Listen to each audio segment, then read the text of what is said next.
Bien, Chiche estaba con Mariel Fornoni, la trajimos para aquí de la radio. Hola Mariel, ¿qué tal? ¿Cómo va? ¿Qué tal? ¿Cómo ¿Todo te va? bien? Bien, muy bueno, bien. seguimos charlando acerca de las encuestas, ¿no? Hicieron ustedes en Management and Fit una encuesta muy grande, donde se habla de inseguridad, desempleo, inflación, etcétera, etcétera.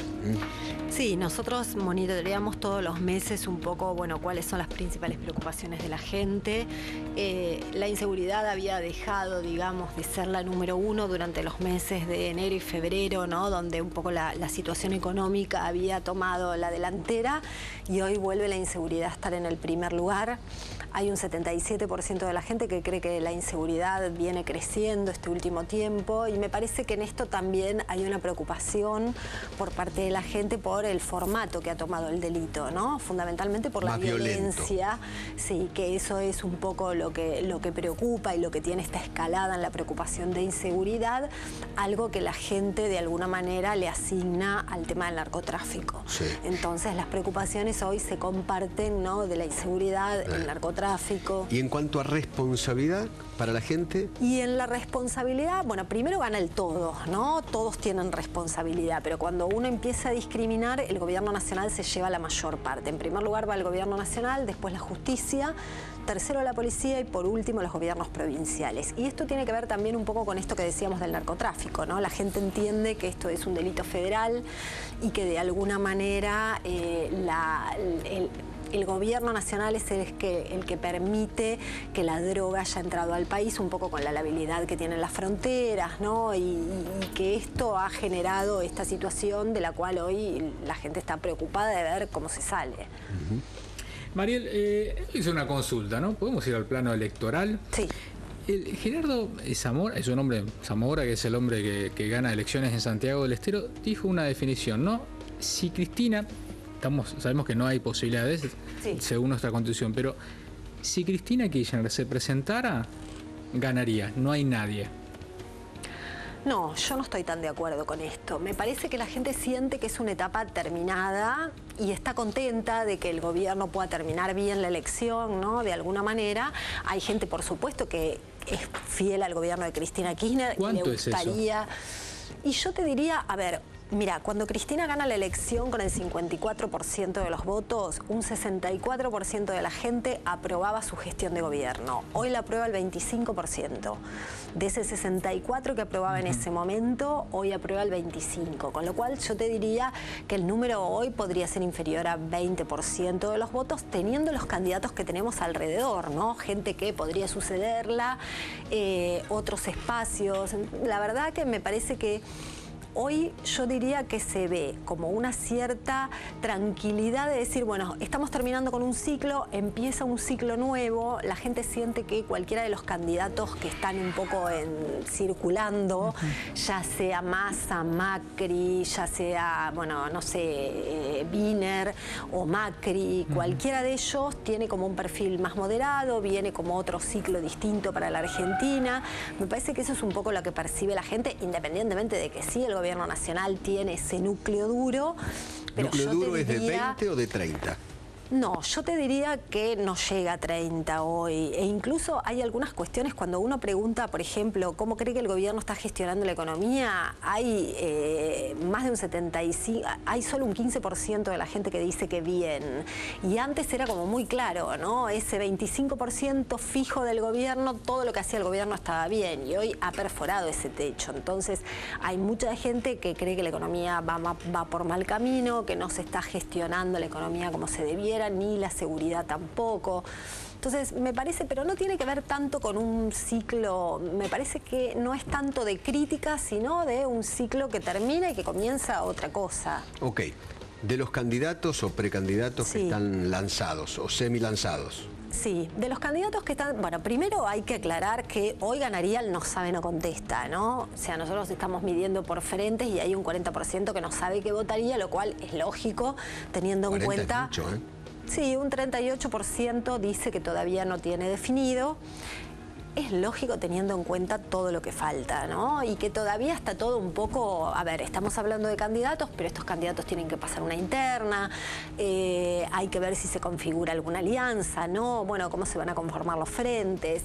Hoy aparece el Frente para la Victoria, digamos, en primer lugar, con un 21% de los votos, y después está todo muy parejo, aparece UNEN con 14, 13 para el Frente Renovador de Massa, y en tercer, o sea, hoy ganaría un candidato del Frente para la Victoria. Por frentes, hoy ganaría un candidato del Frente para la Victoria. Ahora, no después Massa. Cuando vamos por números, por nombres, no por frentes, okay. Ahí gana Massa. Entonces, ahí en ¿Y por qué esa diferencia? Bueno, porque el Frente para la Victoria y el peronismo de alguna manera tiene un margen más amplio, ¿no? Un piso más amplio. Entonces, cuando preguntamos por nombres, ahí aparece Massa en primer lugar con 20% de los votos, 17 para Scioli, en números redondos, ¿no? 17 para Scioli, aparece y después el tercer y el cuarto lugar está muy peleado entre Wiener y Macri. Algunos meses está Macri primero, otros Wiener, pero están prácticamente en el mismo valor, y después aparecen otros candidatos también, bueno, del Frente UNEN, del Frente para la Victoria. Si medimos alianzas, si medimos internas, en la interna del Frente para la Victoria aparece Scioli lejos en primer lugar. El segundo lugar a nivel nacional está peleado, está segundo de la Sota, tercero Randazzo. En las internas del Frente para la Victoria, y en las internas de UNEN aparece Wiener en primer lugar. ¿Wiener? Pero ahí... ¿Más que Cobos? Están parejitos, es decir, ahí no hay mucha diferencia entre los candidatos. Wiener y Cobos están casi con la misma 14 y 13 Porque Cobos es más conocido que Wiener. Bueno, Wiener salió segundo en la última elección presidencial, con ¿no? el 16%. Entonces, sí, pero bueno, de alguna manera alto nivel de desconocimiento. Sí, todavía sigue teniendo prácticamente un 25% de desconocimiento a nivel nacional. La interna de UNEN está mucho más peleada que la del Frente para la Victoria. Ajá. Y bueno, y en el caso de Macri y en el caso de Massa, que aparentemente no irían a una interna, entonces serían candidatos que irían directamente. A la analista, Macri y Carrió, ¿puede funcionar?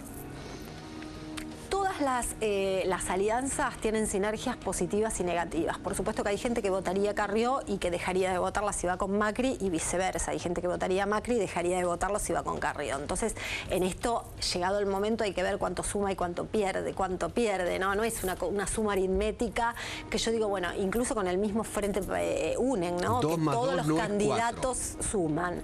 No, hay gente que votaría Pino Solanas y no votaría Sanz, o hay gente que votaría, ¿no? Entonces, en eso hay que ver cómo funciona la sinergia. Pero en esto me parece que hay algo interesante, y es que lo que nosotros estamos viendo, más que nada en trabajos cualitativos, ¿no? Por ahí no surge tanto en una encuesta, es que la gente siente que en este momento estamos en se siente frente a una elección propositiva. No es más, unámonos para ganarle a alguien, porque no hay nadie a quien ganarle. Me parece que la gente está pensando que tiene que elegir a quien quiere que lo gobierne los próximos 4 años, y eso es independiente juntémonos a como dé lugar. No se da como en aquella elección de Menem. Sí, tampoco... De cuando terminó el gobierno de Menem. No, y tampoco se da en la del... Está bien, eran elecciones legislativas, ¿no? Pero en el 2009 o en el 2013 que había que ganarle al oficialismo, o había que ganarle, entonces unámonos a como dé lugar. Me parece que eso hoy no está pasando, y entonces la gente va a valorar a ver si esas uniones realmente suman, y sobre todo si los ven capaces de sustentarse en el mediano plazo, ¿no? Porque uno a veces ve ciertas uniones donde, bueno, ya se están peleando y están peleando por el protagonismo antes de la elección, y uno dice, bueno, ¿qué va a pasar después? ¿Midieron imagen de la Presidenta de la República? Sí, nosotros medimos imagen, medimos gestión. Mira, en términos del gobierno nacional, había tenido un recupero importante en los meses de octubre, noviembre, cuando la presidenta tuvo su problema de salud y cuando de alguna manera hubo un cambio de gabinete, asume Kicillof, asume Capitanich. Ahí había retomado, nosotros veníamos el año pasado en un nivel más o menos de 30% de aprobación, 60% de desaprobación. En ese momento llegó 42-47, es decir, que creció mucho la aprobación y bajó la desaprobación. Vuelve a caer fuerte en enero, bueno, un poco producto de todo lo que pasó en los meses de enero. y febrero, y ahora está estabilizado en un 25% de aprobación, 65% de desaprobación, más o menos. Estos son los números. La verdad que en los últimos 3 meses prácticamente no ha tenido variación tampoco en términos de su imagen. Última de mi parte, sí, claro. Si me permitís, Eduardo. Sí. Scioli, Uribarri, Randazzo, Aníbal Fernández, Rossi, Julián Domínguez, Capitanich. ¿Esto es debilidad o fortaleza del Frente para la Victoria? A partir de lo que justamente se desprende del trabajo, ¿no? De que el Frente para la Victoria sigue teniendo una fuerte presencia, por lo menos en la discusión electoral. Bueno, también era lógico que frente a una no definición tal vez de la presidente por un candidato, hay un tema de sucesión y todo el mundo iba a tratar de competir. Entonces es lógico que haya tantos candidatos. Vamos a ver cuando llegue el momento de la interna si todos esos candidatos que hoy están manifestando sus aspiraciones presidenciales realmente la concretan o es un tema de negociación o de, no, esto es política. Alguno va a levantar la candidatura. Exactamente. La verdad que hoy, por lo que se ve, la interna del Frente para la Victoria está muy definida a favor de Scioli, con lo cual el resto de los candidatos, incluso yo diría que, bueno, los candidatos por ahí tal vez más afines al círculo más íntimo de la presidenta son los que más relegados están en términos de las encuestas, ¿no? En términos de imagen y en términos de intención de voto también. Mariel, gracias por venir, ¿eh? No, por favor, gracias a ustedes. Por el análisis. A ustedes. Bien, señores, nos vamos a una pequeña pausa y ya volvemos.